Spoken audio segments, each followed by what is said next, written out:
Hi friends, how are you? ఎలా ఉన్నారు? ఈరోజు మనం ఒక కొత్త టాపిక్ గురించి డిస్కస్ చేద్దాం. Compounding and power of compounding. Compounding అంటే ఏంటి? పవర్ ఆఫ్ కాంపౌండింగ్ అంటే ఏంటి? కాంపౌండింగ్ రూల్స్ ఏంటి? గ్రేటెస్ట్ ఇన్వెస్టర్స్ ఈ కాంపౌండింగ్ యూస్ చేసి వాళ్ళ వెల్త్ని ఎలా క్రియేట్ చేశారు? సిఏజిఆర్ అంటే ఏంటి? వీటన్నిటి గురించి మనము ఈరోజు డిస్కస్ చేద్దాం. First compounding. What is compounding? మన ఇన్వెస్ట్మెంట్ టర్మ్స్లో చెప్పాలంటే compounding means reinvesting the earnings, that is interest or capital gains generated by an investment to earn even more, leading to exponential growth over time. So బ్రీఫ్గా దీని meaning ఏంటంటే మనకు వచ్చే ఇంట్రెస్ట్ని లేదా capital గెయిన్స్ని, interest అంటే మనం ఏదైనా ఇంట్రెస్ట్కి ఇస్తే మనకు ఇంట్రెస్ట్ వస్తుంది, లేదా క్యాపిటల్ గెయిన్స్ ఎక్కడైనా ఇన్వెస్ట్ చేసినప్పుడు మనకు క్యాపిటల్ గెయిన్స్ వస్తాయి. వీటిని మళ్ళీ రీఇన్వెస్ట్ చేసినప్పుడు మన ఎర్నింగ్ అనేది ఎక్స్పోనెన్షియల్గా గ్రోత్ అవుతుంది. సో ఇక్కడ ఒక ఎగ్జాంపుల్ ద్వారా దీన్ని క్లియర్గా ఎక్స్ప్లెయిన్ చేసినప్పుడు, ఇది మన ఇనీషియల్ ఇన్వెస్ట్మెంట్. ఈ ఇన్వెస్ట్మెంట్ని మనము ఒక చోట ఇన్వెస్ట్ చేసాం. ఇక్కడ రియల్ ఎస్టేట్లో ఇన్వెస్ట్ చేసినట్టు ఒక ఎగ్జాంపుల్ చెప్తాం. దీని నుంచి మనకి కొంత అమౌంట్ ఎర్న్ అయింది. దీని నుంచి మనము ఇంకా వేరే ఇన్వెస్ట్మెంట్లో ఇన్వెస్ట్ చేస్తాం. ఏంటి ప్లస్ ఫస్ట్ ఈ ఇన్వెస్ట్మెంట్ని, నెక్స్ట్ దీని ద్వారా వచ్చిన ఎర్నింగ్స్ని, నెక్స్ట్ ఇవి ఇంకా ఎక్కువైపోయాయి. సో ఇట్లాగ మనం ఇది ఒక సైకిల్ లాగా ఫామ్ అయిపోయింది. ప్లస్ మనము ఫస్ట్ ఇన్వెస్ట్ చేసిన అమౌంట్ కాకుండా దాని నుంచి వచ్చే ఎర్నింగ్స్ని కూడా రీఇన్వెస్ట్ చేస్తూ మన గ్రోత్ని ఎక్స్పోనెన్షియల్గా ఇంక్రీజ్ చేసుకుంటూ ఉంటాం. దాన్ని మనము కాంపౌండింగ్ అంటాం. సో ఇక్కడ చూడండి, ఇది ఫస్ట్ టుడే ఈరోజు ఇంత ఉంది, దాని మీద ఇంట్రెస్ట్ వస్తుంది. ఎవ్రీ ఇయర్ ఈ ఇంట్రెస్ట్ని కూడా మనము ఎవ్రీ ఇయర్ రీఇన్వెస్ట్ చేసుకుంటూ వెళ్తే మనకు ఓవర్ లాంగ్ టర్మ్లో ఈ గ్రోత్ అనేది ఎక్స్పోనెన్షియల్గా ఉంటుంది. ఇది ఒక మ్యాజిక్ లాగా వర్క్ అవుతుంది అనమాట. As a period of time it grows, అంటే టైం ఇంక్రీజ్ అయ్యే కొద్ది ఇది ఒక మ్యాజిక్ లాగా వర్క్ అవుతుంది. The most powerful force in the universe is compound interest. అర్థమైంది కదా? So reinvesting the money you earned from the initial investment is called the compounding. దీని గురించి ఇంకా బ్రీఫ్గా డిస్కస్ చేద్దాం. సో ఇక్కడ కాంపౌండింగ్ ఫార్ములా ఉంది. Compounding interest is calculated on the principal amount and on the interest already accumulated in the previous periods. So ఇక్కడ చూస్తే A is equal to T into 1+R/100 so ఇక్కడ ఏంటంటే A అనేది మనకి వచ్చే final amount, P అనేది మనము ఇనిషియల్గా ఇన్వెస్ట్ చేసే అమౌంట్. నెక్స్ట్ ఈ R అనేది ఎంత రేట్ తోటి ఆ ఇన్వెస్ట్మెంట్ గ్రోత్ అవుతుంది, పర్ ఇయర్కి ఎంత రేట్ తోటి ఆ ఇన్వెస్ట్మెంట్ గ్రోత్ అవుతుంది, ఇంట్రెస్ట్ కానీ లేదా క్యాపిటల్ గెయిన్స్ కానీ పర్ ఇయర్కి ఎంత వస్తుంది. నెక్స్ట్ ఈ N అనేది నెంబర్ ఆఫ్ ఇయర్స్ అన్నమాట. ఎన్ని నెంబర్ ఆఫ్ ఇయర్స్ మనము ఆ ఇన్వెస్ట్మెంట్ని ఉంచుతాం. సో P అనే ఇన్వెస్ట్మెంట్ని మనము with R% interest rate every year తోటి N నెంబర్ ఆఫ్ ఇయర్స్ ఉంటే మనకు వచ్చే ఫైనల్ అమౌంట్ A. సో ఈ ఫార్ములా మీరు క్లియర్గా చూసినట్లయితే A అనేది మనకి విత్ రెస్పెక్ట్ టు R తోటి ఇంక్రీజ్ అవుతుంది. అంటే మనం Rని ఇంక్రీజ్ చేసిన ఏ అమౌంట్, టోటల్ అమౌంట్ ఇంక్రీజ్ అవుతుంది, అంటే వెల్త్ క్రియేట్ అవుతుంది. లేదా Nని ఇంక్రీజ్ చేసినా కానీ మనకి A అనేది ఇంక్రీజ్ అవుతుంది. సో కాంపౌండ్ ఎఫెక్ట్ అనేది ఈ R మీద మరియు N మీద, అంటే number of years, what is the rate of interest, ఈ రెండింటి మీద మనకి డిపెండ్ అవుతూ ఉంటుంది. ఒక ఎగ్జాంపుల్ ఇక్కడ చూద్దాం. చూడండి, ఇక్కడ మనకేంటి ప్రిన్సిపల్ అమౌంట్ 1 lakh రూపీస్ తీసుకుంటే rate of interest 15% per annum, అంటే ఇయర్లీ 15% చెప్పిన గ్రోత్ అయితే ఉంటే టైం పీరియడ్ 5 yearsకి వచ్చేసరికి మన ఇన్వెస్ట్మెంట్ ఎంత అవుతుందంటే టోటల్గా 2 lakhs అవుతుంది. అంటే 5 yearsలో మనం 15% చెప్పిన గ్రోత్ అయితే ఉంటే మన ఇన్వెస్ట్మెంట్ ఆల్మోస్ట్ డబుల్ అవుతుంది. అదే సేమ్ ఇంట్రెస్ట్ తోటి ఒక 10 years ఉంచామనుకోండి, మన ఇన్వెస్ట్మెంట్ ఎంత అవుతుంది, 1 lakh కాస్త 4 lakhs అవుతుంది. అంటే నెంబర్ ఆఫ్ ఇయర్స్ పెరిగే కొద్ది సేమ్ ఇంట్రెస్ట్ రేట్ ఉన్నా కానీ మనకి ఇది రెట్టింపు అవుతూ ఉంటుంది అనమాట. అంటే ఎక్స్పోనెన్షియల్గా గ్రో అవుతూ ఉంటుంది. చూడండి, ఫస్ట్ 5 yearsకి డబుల్ అయితే నెక్స్ట్ 5 yearsకి ఇది 4 times అయిపోతుంది. అట్లాగే నెక్స్ట్ 5 yearsకి ఇది కాస్త ఈ 4 into 2 అవుతుంది, అంటే 8 times అయిపోతుంది. అంటే అట్లాగా మన కాంపౌండింగ్ ఎఫెక్ట్ అనేది లాంగ్ రన్లో చాలా బాగా ఒక మ్యాజిక్ లాగా పనిచేస్తుంది. Power of compounding. Power of compounding అంటే ఏంటంటే ఇది మనకి number of times your wealth compounds at various combinations of interest rates and years. So మనకు ఈ యాక్సిస్లో తీసుకుంటే ఇంట్రెస్ట్ రేట్ ఉంది, ఈ యాక్సిస్లో తీసుకుంటే ఇయర్స్ ఉంది అనమాట.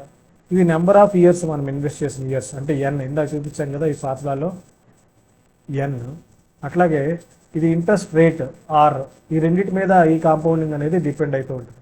సపోజ్ ఒక ఎగ్జాంపుల్ తీసుకున్నాం, 15% ఇంట్రెస్ట్ రేట్ తోటి గ్రో అవుతూ ఉంటాయి ఎవ్రీ ఇయర్. మనకి ఒక 30 ఇయర్స్ వచ్చేసరికి నీ ఇన్వెస్ట్మెంట్ దాదాపుగా 100 టైమ్స్ అవుతుంది అనమాట. అంటే నువ్వు ఒక 1 lakh కానీ ఇన్వెస్ట్ చేస్తే 15% ఇంట్రెస్ట్ రేట్ తోటి అది గ్రో అవుతూ ఉంటే నీకు 33 ఇయర్స్లో ఆ ఇన్వెస్ట్మెంట్ 1 crore అవుతుంది. అట్లాగే 18% తోటి గ్రో అయితే ఆ ఇన్వెస్ట్మెంట్ 2.3 crores అవుతుంది. అలాగే 20% తోటి చేస్తే ఆ ఇన్వెస్ట్మెంట్ 4.1 crore అవుతుంది. అట్లాగనమాట ఈ ఇంట్రెస్ట్ రేట్ పెరిగే కొద్దీ ప్లస్ నెంబర్ ఆఫ్ ఇయర్స్ పెరిగే కొద్దీ ఇది పెరుగుతూ ఉంటుంది. ఓకేనా? సో ఇంకో ఎగ్జాంపుల్ ఇంకో విధంగా చూస్తే మనము 15% ఇంట్రెస్ట్ తోటి పెరిగితే మనకి ఇన్వెస్ట్మెంట్ 100 టైమ్స్ అవ్వడానికి 33 ఇయర్స్ పడుతుంది. అదే 18% ఇంట్రెస్ట్ రేట్ తోటి అయితే ఇన్వెస్ట్మెంట్ 100 టైమ్స్ అవ్వడానికి మనకి 28 ఇయర్సే పడుతుంది. అదే 20% ఇంట్రెస్ట్ రేట్తో అయితే మనకి 26 ఇయర్స్, 25% ఇంట్రెస్ట్ రేట్ అయితే మనకి 21 ఇయర్స్. అట్లాగా అంటే ఇప్పుడు మనకి నెంబర్ ఆఫ్ ఇయర్స్ పెరిగే కొద్దీ విత్ లెస్ ఇంట్రెస్ట్ రేట్ తోటి కూడా మనము అచీవ్ చేయొచ్చు. అట్లా కాకుండా నెంబర్ ఆఫ్ ఇయర్స్ కాకుండా నెంబర్ ఆఫ్ ఇంట్రెస్ట్ రేట్ పెంచుకున్నా కానీ మన గోల్ని with less number of years తోటి అచీవ్ చేయొచ్చు. ఈ విధంగా అయితే ఈ లాస్ట్ ఎగ్జాంపుల్ చూడండి, 50% తోటి మన క్యాపిటల్ ఇంక్రీజ్ అయితే 33 ఇయర్స్లో మీకు ఎంత అవుతుంది? 647,160. అంటే మనం 1 లక్ష కానీ ఇన్వెస్ట్ చేస్తే దాదాపుగా మనకి ఎంత అవుతుంది చూడండి, 1 లక్షకి 6,471 కోట్ల రూపాయలు, 6,470 కోట్లు అవుతుంది 1 లక్షకి. సో 50% ఇన్వెస్ట్ మనకి రావడం అనేది దాదాపుగా ఇంపాసిబుల్. గ్రేటెస్ట్ ఇన్వెస్టర్స్ మాత్రమే అట్లా అచీవ్ చేయగలరు. ఓకే, నెక్స్ట్ టాపిక్ చూద్దాం. ఇది పవర్ ఆఫ్ కాంపౌండింగ్ యొక్క బ్రీఫ్ ఐడియా. ఇక్కడ చూడండి, ఒక ఇలిస్ట్రేషన్ చూడండి. ఇక్కడ మనకి ఇది compounding with respect to the interest rate, compounding with respect to the number of years. So ఇక్కడ 1 year నుంచి 40 years వరకు వేస్తున్నారు. ఇక్కడ ఫస్ట్ బ్లూ చార్ట్ ఇది చూపించేది కదా, బ్లూ చార్ట్ వచ్చేసరికి విత్ 1% ఇంక్రీజ్, 1% ఇంక్రీజ్ తోటి మనకి వేస్తే ఇది లెస్ అమౌంట్ వస్తుంది. అదే 3% తోటి అయితే కొంచెము ఎక్కువ అమౌంట్ వచ్చింది. అట్లాగే 5% తోటి అయితే ఇంకా 7,000 వచ్చింది. అట్లాగే 10% వస్తే చూడండి 45,000 వస్తుంది. సో మనం కొంచెం ఇంప్రూవ్ చేసినా కానీ ఇంట్రెస్ట్ రేట్ని అది నెంబర్ ఆఫ్ ఇయర్స్లో కాంపౌండింగ్ ఎఫెక్ట్గా యాడ్ అయ్యి నీకు ఎక్స్పోనెన్షియల్ గ్రోత్ ఇస్తుంది. 5%కి 10%కి తేడా 5%, కానీ మనకి రిటర్న్ వచ్చేసరికి చూడండి ఎట్లా వచ్చింది, ఈ విధంగా వస్తుంది. అట్లా కాకుండా compounding versus number of years అంటే మనం ముందు ఇన్వెస్ట్ చేసినా కానీ మన రీచ్ని విత్ మన గోల్స్ని లెస్ ఇంట్రెస్ట్ రేట్ తోటే మనం సాధించవచ్చు. ఇప్పుడు చూడండి, ఇక్కడ ఒక అతను అట్ ద ఏజ్ ఆఫ్ 21లో ఇన్వెస్ట్ చేస్తే నీకు 0 నుంచి 5,62,000 అయింది. అట్లాగే at the age of 31 same amount కానీ ఇన్వెస్ట్ చేస్తే అతన్ని దాదాపుగా హాఫ్ అమౌంట్ని అతను రీచ్ అవ్వగలడు, అంటే 2,86,000. అట్లాగే అట్ ద ఏజ్ ఆఫ్ 41 నుంచి ఇన్వెస్ట్ చేస్తే అతను 1,45,000 మాత్రమే రిటర్న్ పొందగలిగాడు. సో ఇట్లాగా మనము నెంబర్ ఆఫ్ ఇయర్స్ పెంచుకొని కూడా కాంపౌండింగ్ ఇంట్రెస్ట్ని కాంపౌండింగ్ ఎఫెక్ట్ని మనకు మన వెల్త్ని గ్రోత్ చేయడానికి ఉపయోగించుకోవచ్చు. సో మనం ఇక్కడ ఇద్దరు గ్రేటెస్ట్ ఇన్వెస్టర్స్ చూద్దాము. ఒకరు ఏంటంటే నెంబర్ ఆఫ్ ఇయర్స్ ఇంక్రీజ్ చేసి విత్ కాన్స్టెంట్ ఇంట్రెస్ట్ రేట్ తోటి ఆయన వెల్త్ని క్రియేట్ చేసిన అతను, ఇతను greatest investor of all time, Warren Buffett. ఇతను దాదాపుగా 20% CAGRని 60 to 65 years వరకు మెయింటైన్ చేస్తాడు అన్నమాట. అంటే ఎవ్రీ ఇయర్ 20% చొప్పున అతని వాల్యూ గ్రోత్ అవుతూ ఉంటుంది.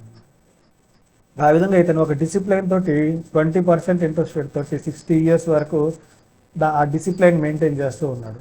సో ఇతను ఇన్వెస్ట్మెంట్లో నెంబర్ 1 అన్నమాట, వరల్డ్లోనే నెంబర్ 1 ఇన్వెస్టర్ అతను. నెక్స్ట్ ఇంకొక అతను చూద్దాం.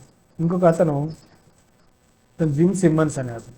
ఇతను ఏం చేశాడంటే ఇతను CAGR పెంచాడు. CAGR అంటే per year interest, per year ఇతను క్యాపిటల్ గెయిన్ 69% అన్నమాట. అంటే ఇతను 69% రేట్ తోటి ఫర్ 30 years వరకు రిటర్న్స్ జనరేట్ చేశాడు. సో ఇక్కడ ఒక అతను వచ్చేసరికి నెంబర్ ఆఫ్ ఇయర్స్ని బేస్ చేసుకొని కాన్స్టెంట్ ఇంట్రెస్ట్ రేట్ తోటి ఒక డిసిప్లైన్ తోటి చేశాడు. ఇక్కడ ఇంకో అతని సిస్టమ్స్ ద్వారా ఎక్కువ ఇంట్రెస్ట్ రేట్ జనరేట్ చేసి 69% ఇంట్రెస్ట్ రేట్ లేదా క్యాపిటల్ గెయిన్స్ జనరేట్ చేసి 30 years వరకు మెయింటైన్ చేయగలరు.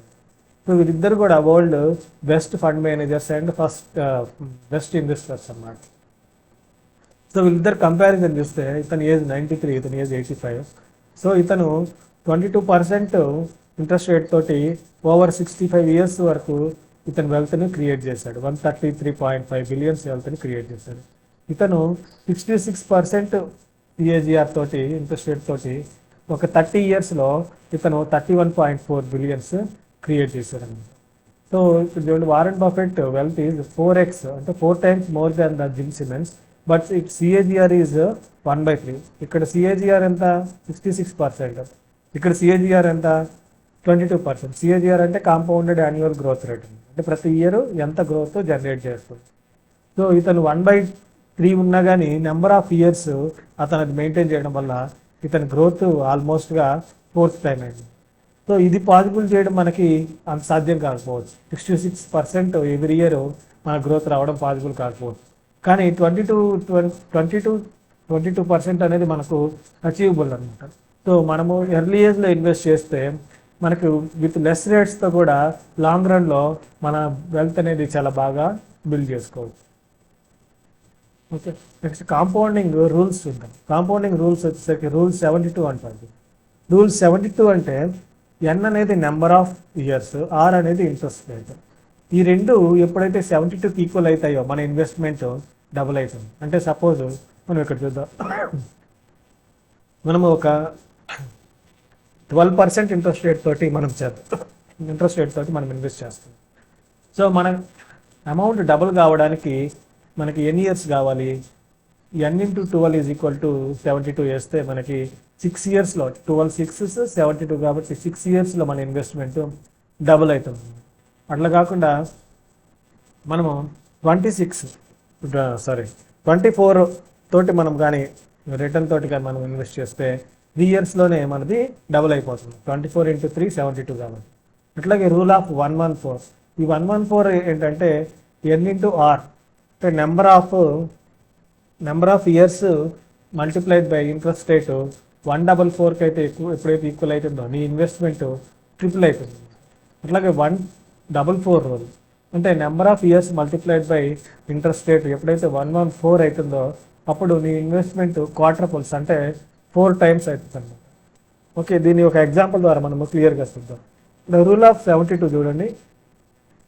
So P is equal to, అంటే మనం 6% ఇంట్రెస్ట్ రేట్ తోటి గ్రో అవుతుంటే ఎంత టైం పడుతుంది మన ఇన్వెస్ట్మెంట్ డబల్ కావడానికి? సో ఇక్కడ ఎగ్జాంపుల్ చూడండి,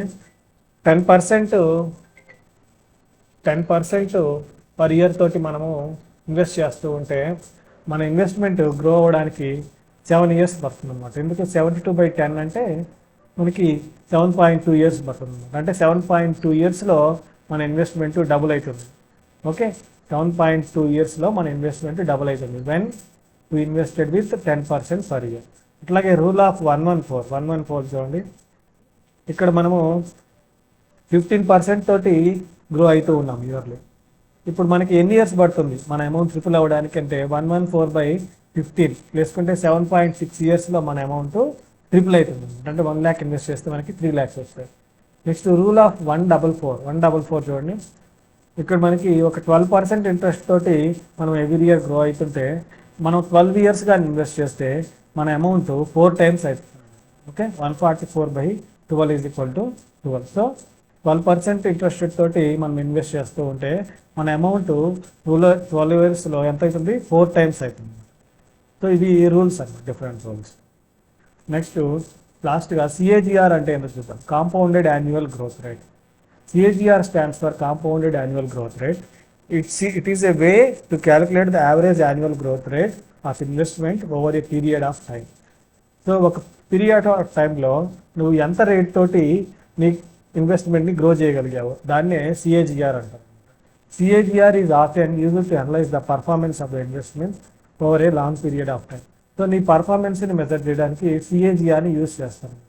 అంటే నువ్వు ఇనీషియల్గా ఇంత క్యాపిటల్ పెట్టుకున్నావు, నువ్వు ఇన్ని ఇయర్స్లో ఒక 10 ఇయర్స్లో ఇంత అమౌంట్ని క్యాపిటల్ని గ్రో చేయగలుగుతావు. అప్పుడు నీ సిఏజిఆర్ ఎంత అనే దాన్ని బట్టి నీ పర్ఫార్మెన్స్ని క్యాలిక్యులేట్ చేస్తావు. సో దాని ఫార్ములా వచ్చి CAGR is equal to ending balance, అంటే చివరిలో ఎంత అమౌంట్ ఉంది, బై బిగినింగ్ బ్యాలెన్స్. నువ్వు ఫస్ట్ ఎంత ఇన్వెస్ట్ చేసావు, whole power 1/n, where n is the number of years అంటే ఎన్ని ఇయర్స్ ఇన్వెస్ట్ చేసావు, -1. ఆ ఫార్ములా వేస్తే మనకి సిఏజిఆర్ వస్తుంది. ఇక్కడ ఒక ఎగ్జాంపుల్ చూస్తే CAGR is equal to 1500/1000 whole power 1/3 - 1.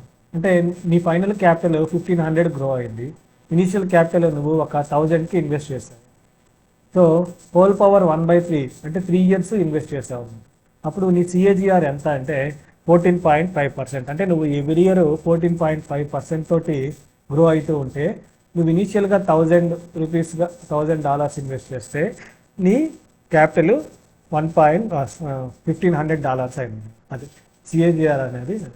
So చూసారు కదా ఫ్రెండ్స్, ఈ విధంగా మన కాంపౌండింగ్ని ఒక జాగ్రత్తగా ఒక డిసిప్లైన్ మేనర్లో మెయింటైన్ చేస్తే మనం కూడా చాలా వెల్త్ బిల్డ్ చేయడానికి అవకాశం ఉంటుంది.